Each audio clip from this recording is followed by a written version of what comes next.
What's up YouTube and welcome back. In today's video, I want to show you exactly how I made $1,000 this month during quarantine, all without sounding like an arrogant douche. We'll be going over how exactly I dollar cost average into my long-term investments, how I use options trading to make even more money, and show you my new options trading strategy which has a win rate of over 90%. If you're new here, welcome.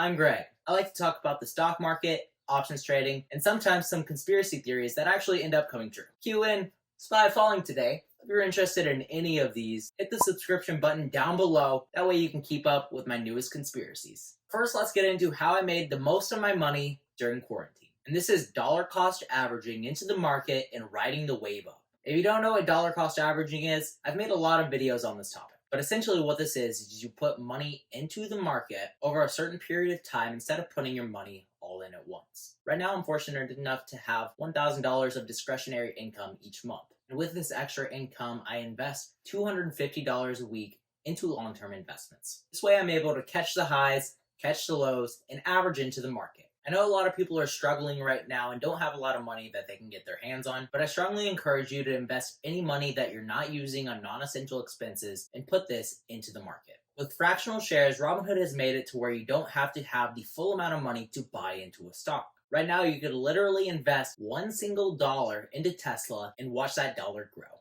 With all the volatility that's going on right now, it might be a very terrifying time to start investing in the market. But don't listen to my words. Listen to billionaire Warren Buffett, who said that you should be greedy when others are fearful and be fearful when others are greedy. You know all the quotes like Carpe Diem and YOLO that other people live by? Well, this is one of the most famous quotes that investors live by. Using dollar cost averaging, I made about $650 in my long-term investments this month. But I know what you're thinking. If you had just invested at the bottom, you would have made $1,700 this month, which is 2.5 times what you made. I invested at the very bottom. Why can't you? And if you're one of these people who can predict the bottom, comment down below what you think the next bottom is going to be. This is something that I, or pretty much any other trader that I know, cannot do. Instead of waiting for the very perfect time to invest, I just choose to invest a little bit of what I have each week and just ride the wave up because the economy is always rising no matter what happens in the short term. And this is how I made $650 of kind of passive income this month.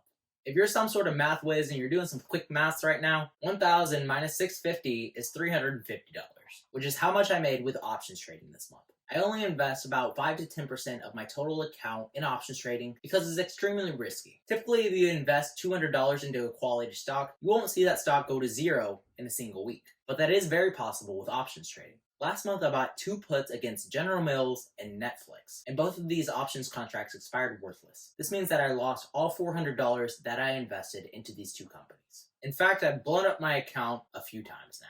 And I'm not very proud of it, but these losses did teach me a few things that I'll share with you. Out of the 13 options contracts that I've traded this month, only one of these has been red. Comparing this to last month when 50% of my trades were red, I think that the biggest thing that I changed was having patience in the market. Before, I would try to rush into trades and exit them as quickly as I could. And most of the time, after I exited the trades, the stock would play out exactly the way that I thought it would. I realized that I can't time the market on a day-to-day basis, but over the span of a week, I know the general direction that it would go in.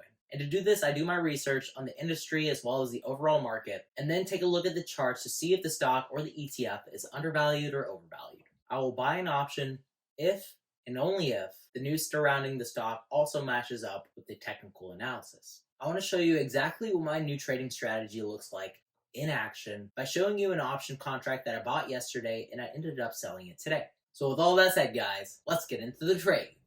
Yesterday, I had developed a theory that the S&P 500 would soon be crashing because the Fed is holding a press conference regarding interest rates on Wednesday. So whenever the Fed changes their interest rates, the markets get a little haywire and uncertainty leads to volatility, which typically leads to a fall in the stock market. Given my theory, I ended up buying an S&P 500 SPY 270 put for an expiration date of May 15th.